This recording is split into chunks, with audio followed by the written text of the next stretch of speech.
Hello and welcome to TRT World, live from Istanbul. I'm Tatiana Anderson. Also ahead on the program, to Wimbledon now, where one of the world's greatest players of all time, I'm talking about Roger Federer. No Africa policy outlined by the Trump administration. When he took office, he said America first. So observers really didn't objectively expect for him to put Africa first. But you are, of course, outside Parliament. That's where politicians are expected to speak throughout the day. July 15th has now been declared a public holiday. What are we expecting to hear from these politicians? You mentioned the fact that world leaders are frustrated with President Donald Trump, and it's sort of an understatement. We're still seeing those leaders arrive here in Canada. Bruce, the last presidential debate is over. Trump went into this behind in the polls. How do you think his performance will impact his numbers moving forward? Behind in polls? Whose polls? Well, national polls, an aggregate of national polls. Well, it depends on which poll you're looking for. This ruling from the Supreme Court really does end this saga that started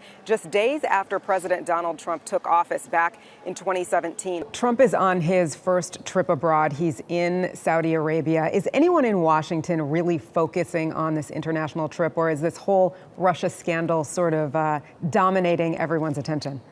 And is there any significance to the fact that President Trump really took his decision about the YPG just in the days before Erdogan came to visit him in Washington? Does that mean anything?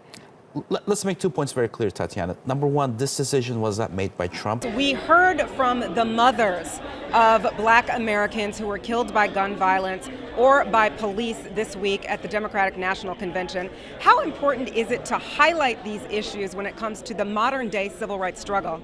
It is very, very important. Hillary Clinton reaching out to the city's mayor and Donald Trump reaching out to the state's governor.